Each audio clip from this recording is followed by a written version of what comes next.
Have you ever been verbally attacked by someone and wished you knew exactly what to say to turn the tables without escalating the situation?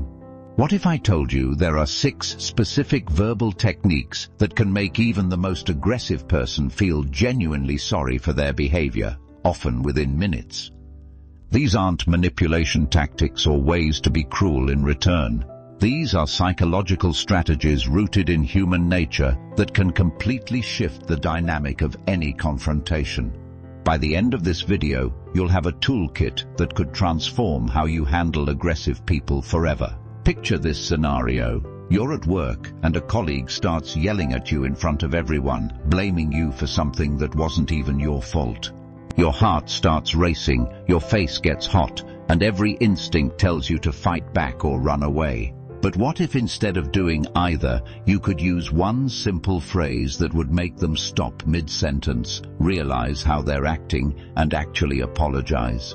This isn't fantasy. This is exactly what happened to Sarah, a marketing manager I know, when she used technique number 3 on her notoriously difficult boss. The truth is, most of us handle aggressive people all wrong. We either become aggressive ourselves, creating an escalating war of words, or we become passive and let them walk all over us. Both responses actually encourage the aggressive behavior to continue. But there's a third option that most people never consider, and it's devastatingly effective. Before we dive into these 6 techniques, let me be crystal clear about something. These methods work because they tap into fundamental aspects of human psychology that aggressive people rarely expect. When someone is being verbally aggressive, they're operating from a place of emotional intensity. They're expecting you to either cower or fight back. When you do neither, and instead respond with one of these techniques, it creates what psychologists call cognitive dissonance. Their brain literally doesn't know how to process your response, which forces them to step back and reconsider their behavior. The first technique is called the empathy mirror, and it's probably the most counterintuitive thing you'll ever do when someone is attacking you verbally. Instead of defending yourself or attacking back, you're going to reflect their emotion back to them with genuine concern. Here's how it works. When someone is yelling at you, saying something like, "You completely screwed this up, and now we're all going to suffer because of your incompetence," your natural response might be to defend your actions or point out their own mistakes. But instead, you're going to say something like, "I can see you're really stressed about this situation. It must be incredibly frustrating to feel like things are falling apart." Notice what just happened there. You didn't agree with their assessment of you, but you acknowledged the emotion behind their aggression. This technique works because aggressive people are often driven by underlying feelings of fear, stress, or helplessness. When you acknowledge these feelings without judgment, it catches them completely off guard. They were prepared for a fight, not for someone to actually see their pain. Most of the time, this response will cause them to pause, take a breath, and often soften their approach immediately. I've seen this technique stop screaming matches dead in their tracks. The aggressive person suddenly realizes they're being heard and understood, which is often what they were desperately trying to achieve through their aggression in the first place. The key is that your empathy must be genuine. If you're being sarcastic or condescending, it will backfire spectacularly. The second technique is called the responsibility redirect, and it's particularly powerful when dealing with someone who's trying to blame you for everything that's gone wrong. This technique involves taking partial responsibility for the situation, but in a way that redirects the conversation towards solutions rather than blame. For example, if someone is yelling, "This is all your fault and now everything is ruined," instead of defending yourself, you might say, "You know what? You're right that I played a role in how this turned out. What do you think would be the best way for us to move forward from here?" This response is brilliant for several reasons. First, by taking partial responsibility, you're removing the adversarial dynamic. The aggressive person can't continue attacking someone who's already acknowledged their contribution to the problem. Second, by immediately shifting to solution mode, you're changing the entire frame of the conversation from blame to problem solving. Most aggressive people will find themselves automatically shifting into collaborative mode because that's where your response has led them. The third technique is perhaps the most powerful of all, and it's called the curious observer. This involves responding to aggression with genuine curiosity about the person's perspective, as if you're a scientist studying an interesting phenomenon. When someone is being verbally aggressive, you respond with something like, "That's really interesting. Help me understand your thinking here. What specifically happened that led you to this conclusion?" This technique is devastatingly effective because it does several things simultaneously. It positions you as the calm, rational person in the conversation.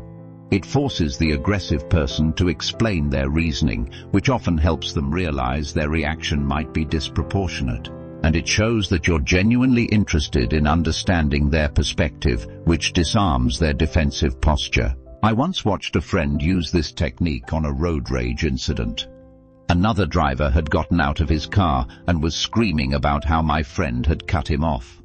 Instead of arguing, my friend said, "I can see you're really upset about this. Help me understand what I did so I can make sure it doesn't happen again." The other driver literally stopped mid-sentence, explained his perspective, and ended up apologizing for yelling. The fourth technique is called the emotional Aikido, borrowing from the martial art that redirects an opponent's force rather than meeting it head-on. When someone is being verbally aggressive, you're going to acknowledge the strength of their feelings while redirecting that energy toward a more productive outcome. For instance, if someone says, "You never listen to anyone and you always think you know better than everyone else," you might respond with, "I can feel how passionate you are about this. That kind of intensity tells me this really matters to you." What would need to happen for you to feel heard in this situation? This technique works because you're not denying or minimizing their feelings, but you're also not accepting their characterization of you. Instead, you're redirecting their emotional energy toward identifying what they actually need.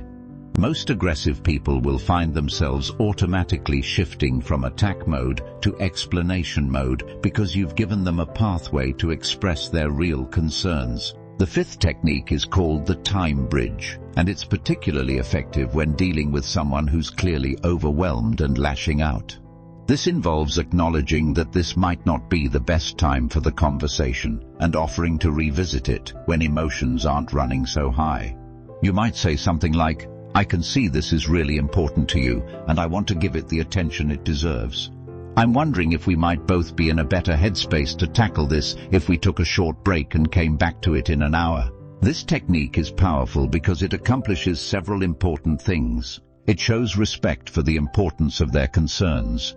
It demonstrates emotional intelligence by recognizing that timing matters for productive conversations. And it gives both parties a chance to cool down and approach the situation more rationally. Most aggressive people, when offered this kind of respectful pause, will realize they were indeed too heated to have a productive conversation. The sixth and final technique is called the strength acknowledgement, and it involves finding something genuine to appreciate about the person, even in the midst of their aggressive behavior. This might sound impossible, but it's often the most transformative technique of all. For example, if someone is yelling at you about a project deadline, you might say, "I can see how much you care about this project succeeding. Your dedication to getting things right is actually one of the things I respect about you." This technique works because aggressive people are often operating from a place of insecurity or feeling unappreciated. When you acknowledge their positive qualities even while they're being difficult, it creates an immediate shift in their emotional state. They suddenly remember that they're not just someone who's angry, but someone who has value and is appreciated. This realization often leads to immediate regret about their aggressive behavior. Now, let me share a crucial point about all these techniques. They work best when you genuinely mean what you're saying. If you're using them as manipulation tactics while harboring resentment or anger, people will sense your insincerity and the techniques will lose their effectiveness. The goal isn't to manipulate aggressive people, but to create genuine human connection even in difficult moments. Also, these techniques require practice. In the heat of the moment, when someone is yelling at you, it's natural to want to defend yourself or attack back. Training yourself to respond with empathy, curiosity, or acknowledgement instead takes conscious effort and repeated practice. Start by using these techniques in lower-stakes situations so they become more natural when you really need them. It's also important to recognize that these techniques won't work in every situation. If someone is being abusive or threatening, your priority should be your safety, not trying to change their behavior. These techniques are most effective with people who are fundamentally decent but are having a bad moment or are overwhelmed by stress. One of the most beautiful things about these techniques is that they often lead to stronger relationships rather than damaged ones. When you respond to someone's worst moment with empathy and understanding, they often remember it for years. They realize that you're someone who can be trusted to handle conflict with grace, which actually makes them more likely to come to you with problems before they reach the point of aggressive outbursts. I want to share one more story about the power of these techniques. A teacher I know had a parent storm into her classroom, screaming about grades and accusing her of being unfair to their child. Instead of getting defensive, the teacher used the empathy mirror technique, saying, "I can see how concerned you are about your child's success. It's clear you're a parent who really cares." The parent immediately broke down in tears and explained that they were going through a divorce and felt like they were failing their child in every way. What started as an aggressive confrontation turned into a productive conversation about how they could work together to support the child. The key to mastering these techniques is understanding that aggressive behavior is almost always a symptom of something else: fear, stress, feeling unheard, feeling powerless, or feeling overwhelmed. When you can look past the aggressive behavior and respond to the underlying emotion, you create the possibility for real human connection even in the most difficult moments. Remember, the goal isn't to win the argument or to prove that you're right. The goal is to diffuse the aggression and create space for genuine communication. Sometimes this means the aggressive person will apologize immediately. Other times, they might not apologize in the moment, but will approach you later with a much different attitude. And sometimes, they'll simply stop being aggressive and move toward collaborative problem-solving. These 6 techniques have the power to transform not just individual conversations, but entire relationships and even workplace cultures. When you consistently respond to aggression with empathy, curiosity, and genuine human connection, you model a different way of handling conflict that others will often adopt as well. The next time someone is verbally aggressive toward you, resist the urge to fight back or shut down. Instead, try one of these techniques. See what happens when you respond to their worst moment with your best self. You might be surprised by how quickly aggression can transform into apology, and conflict can become connection.